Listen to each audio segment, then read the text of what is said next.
میں نے پلٹ کے نسرین کو دیکھا تو اسے نظریں جھکا لی۔ نسرین، تم نے یہاں بھی یہی کچھ کیا؟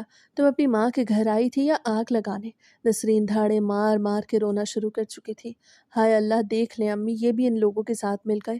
میں تو صرف آپ کی بھلائی چاہتی تھی۔ میں نے تو جو سنا وہی بتایا۔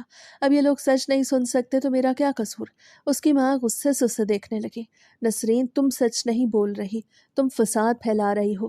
سارا خاندان نسرین کے خلاف کھڑا تھا۔ میں شرمندگی سے زمین میں گڑ گیا۔ اسی وقت میں نے نسرین کا ہاتھ پکڑا اور اسے گھسیٹتے ہوئے باہر لے آیا۔ چلو یہاں سے، تم نے اپنے خون کے رشتوں کو بھی نہیں بخشا، تمہیں تو کوئی کہیں بھی نہیں رکھ سکتا۔ پورے راستے میں نے اس سے ایک لفظ نہیں کہا۔ گھر پہنچ کے میں نے اسے کمرے میں بند کر دیا اور خود باہر برآمدے میں بیٹھ گیا۔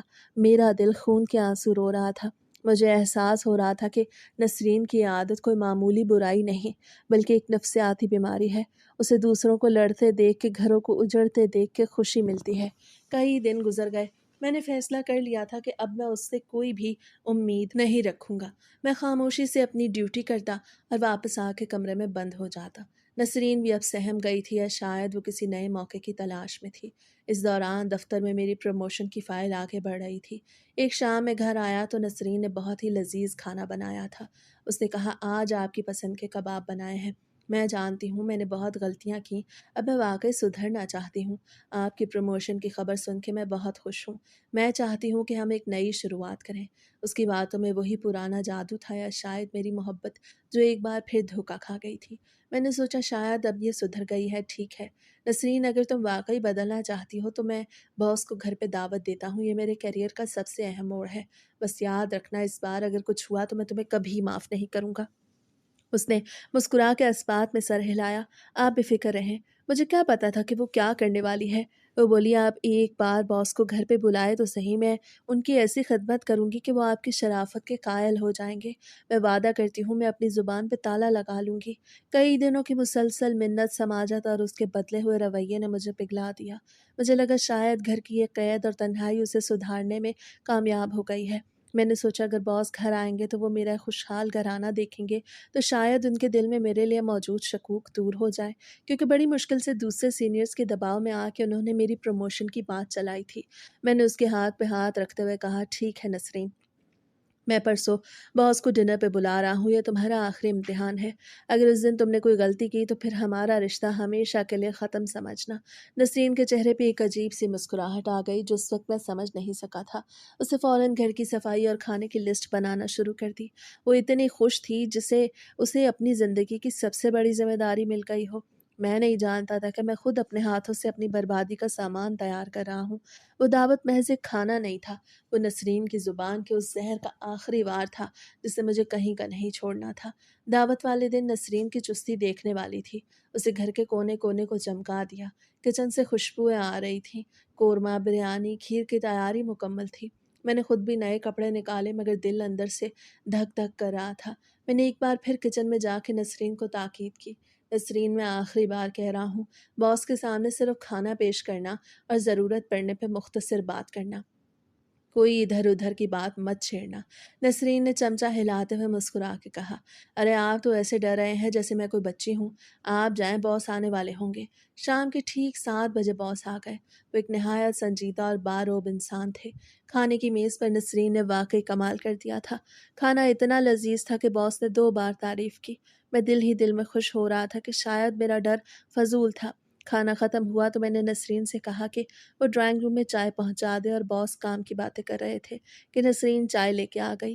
اسے پیالیاں میز پہ رکھیں اور اچانک باس کی طرف دیکھ کے بڑے ہمدردانہ لہجے میں بولی، صاحب آپ کا بہت شکریہ کہ آپ تشریف لائے۔ میرے میاں تو دن رات آپ کی تعریفیں کرتے نہیں تھکتے، کہتے ہیں صاحب جیسا سادہ اور معصوم انسان کوئی نہیں۔ باس کے چہرے پہ ہلکی سی مسکراہٹ آ گئی۔ شکریہ بیٹی، آپ کے میاں بھی بہت محنتی ہیں۔ باس کے جملے نے میرے دل کو اطمینان بخش سکون دیا۔ میں نے سوچا چلو نسرین نے کم از کم آغاز تو اچھا کیا۔ اسی دوران میرے موبائل کی گھنٹی بجی۔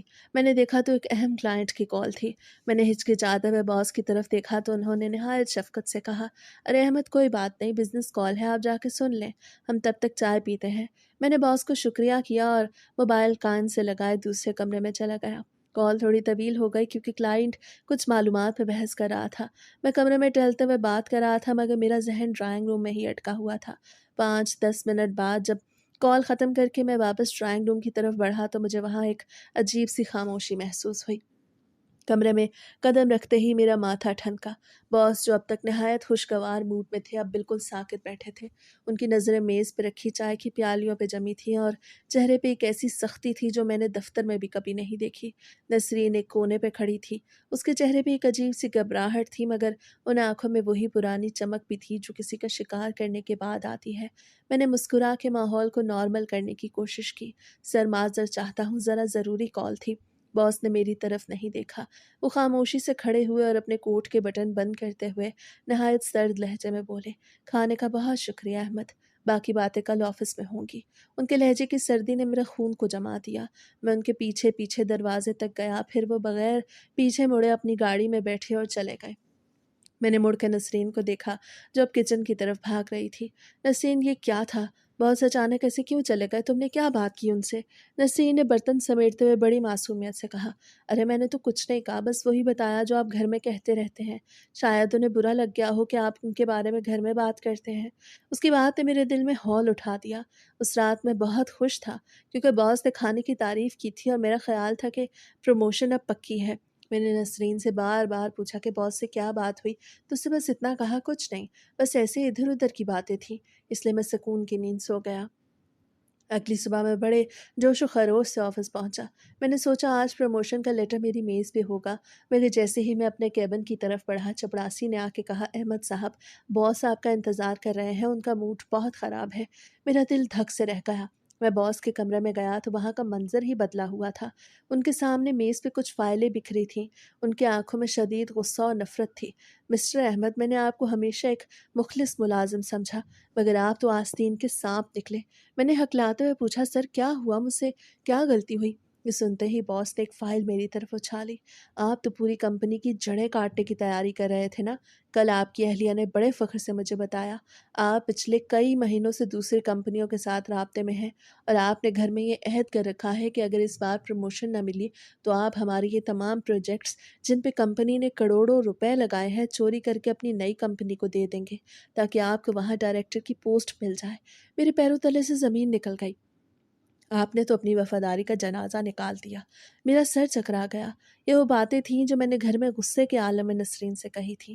جب کمپنی نے پچھلے سال میری ترقی روکی تھی تو میں نے تیش میں آ کے اس سے کہا تھا کہ دیکھنا، اگر انہوں نے قدر نہ کی تو میں کہیں اور چلا جاؤں گا، اور میرے پاس ایسے آئیڈیاز اور پروجیکٹس ہیں کہ دوسری کمپنیاں مجھے ہاتھوں ہاتھ لیں گی۔